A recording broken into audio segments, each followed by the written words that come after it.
Բարև ձեզ, եթերում օրվա ամփոփումն է, ՑՍՏ Արփինե Նավասարդյանը, 19:00 դրությամբ հանձնացրել ենք հետևյալ լուրերը։ Այսօր մայիսի 1-ն է, աշխատավորների համերաշխության միջազգային օրը։ Այն նշվում է աշխարհի ավելի քան 100 պետություններում։ Պատմության մեջ մայիսի 1-ը մտել է 1874 թվականին, երբ ԱՄՆ-ում եւ Կանադայում կազմակերպեցին ցույցեր ի պաշտպանություն 8-ժամյա աշխատանքային օրվա։ 1886 թվականի մայիսի 1-ին բանվորական հուզումներ տեղի ունեցան ԱՄՆ-ի խոշոր արդյունաբերական քաղաք համարվող Չիկագոյում։ Բախումներ եղան ոստիկանության հետ, ձերբակալվեցին հուզումների մասնակիցներից շատերը, կազմակերպիչներն էլ դատապարտվեցին մահվան։ Ցույցերի այս ալիքը շարունակեց նորթափավաքել եւ արդեն 1879 թվականին երկրորդ ինտերնացիոնալի Փարիզի կոնգրեսը որոշեց ամեն տարի մայիսի 1-ին երթեր եւ հանրահավաքներ անցկացնել։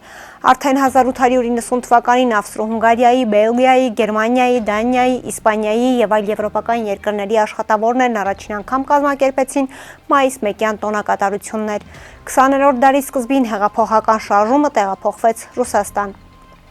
1891 թվականին Պետերբուրգում կայացավ առաջին մայիս 1-յան ցույցը։ Տոների եւ հիշատակի օրերի մասին Հայաստանի Հանրապետության օրենքում այսօր ամրագրված է որպես աշխատանքի օր, այն ոչ աշխատանքային է։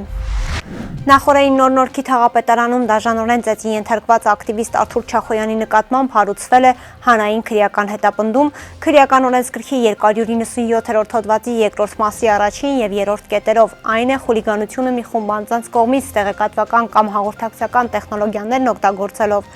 Այս մասին իր Facebook-յան էջում հայտնել է Չախոյանի փաստաբան Վահե Եփթիկյանը։ Չախոյանն իր Facebook-յան էջում գրել է. Նոր Արթուր Չախոյանին հիվանդանոցում մեղադրանք առաջադրվեց խուլիգանություն կատարելու համար, ընդգծելով, թե իրավական ֆարսը շարունակվում է, Եփթիկյանը նշել է. ակնհայտ հանցագործության համար անձիկ ոչ կանչվել են, ոչ վերջիններիս հետ կոնկրետ քննչական դատավարական գործողություններ են կատարվել, իսկ քաղաքական ակտիվիստը քաղաքացիական ակցիա իրականացնելու համար մեղադրվում է։ Ավելի ուշ հայտնի դարձավ նաև, որ նույն հոդվածով մեղադրանք առաջադրվել նաև Երևանի ավականու Մայր Հայաստան խմբակցության անդամ Մեսրոպ Մանուկյանին։ Հայ առաքելական եկեղեցու Շիրակի թեմի առաջնորդ Միքայել arczepiskopos Աջապահյանը հայտնել է, որ ներկայիշխանության եւ նախկին նախագահների հետ համեմատելիս ինքը պաշտպանում է Ռոբերտ Քոչարյանին։ Երրորդ նախագահի հետ համեմատության մեջ այո, պաշտպանում եմ երկրորդ նախագահին։ Այս իշխանության հետ համեմատության մեջ այո, պաշտպանում եմ երկրորդ նախագահին։ Առաջինի հետ համեմատության մեջ պաշտպանում եմ երկրորդ նախագահին, բայց իդեալականի հետ համեմատության մեջ իդեալականը ուր երկրորդ նախագահը ուր, նշել է Աջապահյանը Նյուզայեմի տված հարցազրույցում։ Սրբազանի խոսքով 4 ղեկավարն էլ օգտակար չեն եղել պետությանը, սակայն ամենակիչ վնասը գոնե տարածքային ամբողջականության եւ անվտանգության առումով երկրորդ նախագահի օրոք է եղել։ Հանրապետություն կուսակցության նախագահ Արամ Սարգսյանը եւս արդարացրել է սեփական թիմակցի Նոր-Նորքի թաղապետի կողմից կազմակերպված ծեծուջարդը, պնդելով Տիգրան Տեր-Մարգարյանի հանդեպ իրականացվածը Ռուսաստանի Դաշնության դեսպանատնից է ծրագրավորվել եւ վերջինս չպետք է հրաժարական տա։ Ըստ նրա Նոր-Նորքի թաղապետը Ռուսաստանում անցանկալի անձ է համարվում Բուչակա տարածայցից հետո։ Ռուսաստանի Դաշնության դեսպանատնից է ծրագրավորվել այդ ամենը, հրահանգիչեցնելով այստեղի 5-րդ Շալասյան իրենց վարագլխին, Հայաստանի Հանրապետության երկրորդ նախագահին, նայր իր ենթական էլի ենթակային ու խնդիրը հասավ տվյալ հանրային գործչին, իսկ որ այդ հանրային գործիչը տվյալ քաղաքական գծի ուղեցրում է, դրանում կասկած չկա։ Հայտարարել է նա լրագրող Նարեկ Կիրակոսյանին տված հարցազրույցում։ Արամ Սարգսյանի պնդման ընդդիմությունը նաև խնդիր էր դրել հասնել Երևանում ավականու արտահերթ ընտրությունների անցկացման։ Գյումրիի ընտրություններից հետո համապատասխան քաղաքական թևերը համարեցին, որ մարզերում խնդիրները լուծված են, իրենք մեծամասնություն են եւ ժամանակն է անդրադառնալ Երևանին։ Գյումրիից հետո նրանք պահանջում են Երևանում արտահերթ ընտրություններ։ Այսինքն փորձում են ամեն ինչ անել, որ Երևանի ավականին գնալուց արման Երևանում լինեն արտահերթ ընտրություններ, որ հանրապետությունում էլ լինեն արտահերթ ընտրություններ, ասել է նա։ Բռնազավթված Արցախի Հանրապետության անվտանգության խորհրդի նախկին քարտուղար Վիտալի Բալասանյանը բաց նամակով դիմել է Ռուսաստանի Դաշնության նախագահ Վլադիմիր Պուտինին, հույս հայտնելով, որ վերջինիս միջնորդությամբ արցախցիները կվերադառնան իրենց պատմական հայրենիք։ Բալասանյանը հիշեցրել է, որ այս տարի լրանում է նացիստական Գերմանիայի դեմ Խորհրդային Միության մեծ հաղթանակի 80-ամյակը, ընդգծելով, որ այդ մեծ ու ընդհանուր հաղթանակում իր հերոսական ներդրումն է ունեցել նաև հայ ժողովուրդը, իսկ հայրենական մեծ պատերազմին մասնակցած հայերի 90,000 արցախցի էր։ Հարգելի Վլադիմիր Վլադիմիրովիչ, հուսով ենք ձեր միջնորդությամբ Ղարաբաղի հայերը հայրենական մեծ պատերազմում հաղթած ժողովրդի ժառանգները կվերադառնան իրենց պատմական հայրենիք եւ շուտապույտ գործնական քայլեր կձեռնարկվեն փրկելու հազարավոր տարիների ընթացքում ստեղծված պատմամշակութային ժառանգությունը, այդ թվում եկեղեցիները, խաչքարերը, տարբեր շինություններ, բնակավայրեր, հուշարձաններ, այդ թվում հայրենական մեծ պատերազմին նվիրված հուշարձաններ, նշել է Բալասանյանը, հիշեցնելով, որ դարերի ընթացքում ռուսական կայսրությունը հայ ժողովրդին բազմիցս հնարավորություն է տվել պահպանել իր ինքնությունն ու պետականությունը իր պատմական հայրենիքում։ Մայիսի 1-ը տոն է, որը նշվում է ամբողջ աշխարհում։ Բարձրացնում է այսօր մեր իրավունքների մասին, որոնք ամեն օր կարող է խախտվել եւ խախտվում է։ Հայաստանի Արմիությունների կոնֆեդերացիան մայիսի 1-ի աշխատանքի եւ աշխատավորների միջազգային օրվա կապակցությամբ արժանապատիվ աշխատանք խորագրով ավանդական երթ անցկացրեց Երևանում։ Հայաստանի Արմիությունների կոնֆեդերացիայի նախագահ Էլեն Մանասարյանը լրագրողների հետ զրույցում ասաց, որ ապաքաղաքական այս երթի նպատակն է եւս մեկ անգամ բարձրաձայնել աշխատանքային պայմանների բարելավման առնչվող հարցերն ու խնդիրները։ Ըստ կոնֆեդերացիայի նախագահի 655 բողոք են ստացել աշխատանքի իրավունքների հետ կապված, գերիշխել են սխալ կիրառված աշխատանքային պայմանագրերի մասին բողոքները։ Մանասարյանը հաստատեց խնդիրը ոչ միայն գործատուի մեջ է, այլ նաև աշխատողի, որը պետք է իրազեկ լինի իր իրավունքներից։ Այսօր Հայաստանի Հանրապետության պարագայում, քանի որ սահմանված մեխանիզմներ չկան նվազագույն աշխատավարձի ձևավորման, նվազագույն աշխատավարձ կարող է ստանալ թե բժիշկը, թե մաքրուհին, թե պրոֆեսորը, թե ուսուցիչը եւ թե մատուցողը։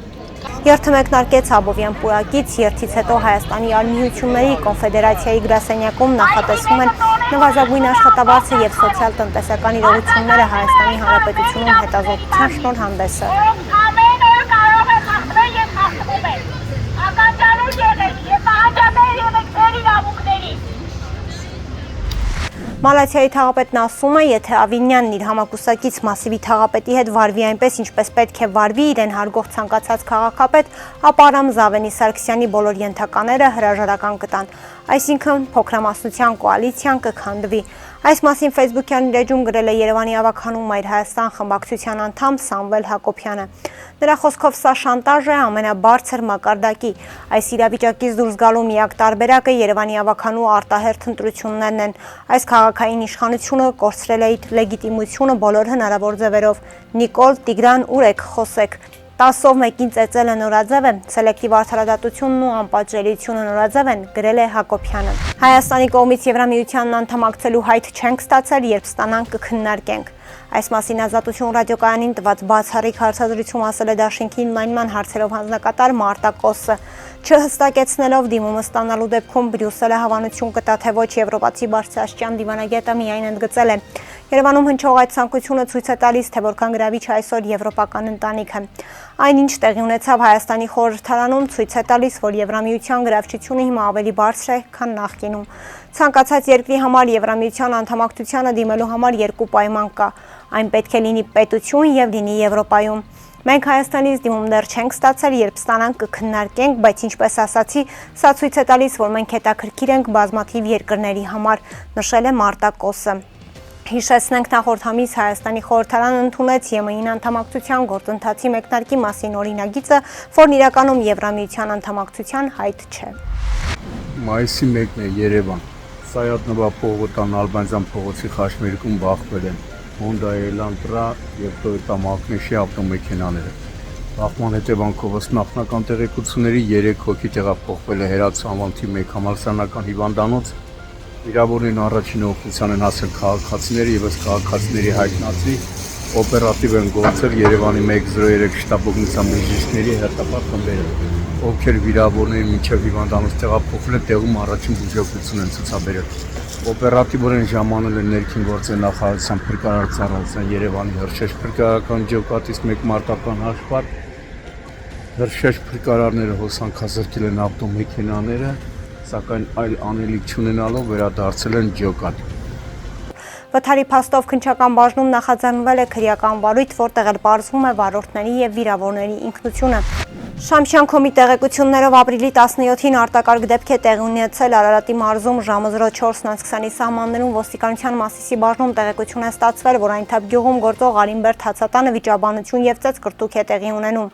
Ոստիկանության Մասիսի բաժնի ծառայողները պարզել են, որ տեղեկությունը հավասի է եւ ժամը 02:00-ի սահմաններում Արարատի մարզի բնակիչ 27-ամյա Գևորգ Գ-ն որպես հաճախորդ գտնվելով Այնթափ գյուղի 20-րդ փողոցի 51-րդ հասցեում գործող Արինբերտ Հացատանը եւ ընկերական հարաբերություն սկսելու վերաբերյալ մերժում ստանալով նշված Հացատան մատուցողուհի Երևանի բնակիչ 32-ամյա Տաթևիկ Հ-ից ձեռքով հարվածել է վերջինիս դեմքի շրջանին, այնուհետև հրելով պատին դանակը գրպանից հանել է, ասելով, որ եթե իր հետ չգնա կսպանի նրան։ Լրատվամիջոցի տեղեկություններով վիճաբանությանը միջամտել է Հացատան տնօրեն Երևանի բնակիչ 33-ամյա Ռուզաննա Գ-ն, որի ընթացքում Գևորգ Գ-ն մոտակայքում գտնվող արկղից վերցնելով ապակյա 2 շիշ հարվածել է վերջինիս գլխին, ինչից հետո նա ուշաթափվել է եւ հարվածի հետևանքով ստացել մարմնական վնասվածք, ինչից հետո Գևորգ Գ-ն սեռական բնույթի հայոյանքներ հնչեցնելով կոտրել է Հացատան գույքը եւ հեռացել այնտեղից։ Ոստիկանների կողմից ձեռնարկվում են միջոցառումներ Գևորգ Գ-ին հայտնաբերելու ուղղությամբ։ Կհանդիպենք վաղը,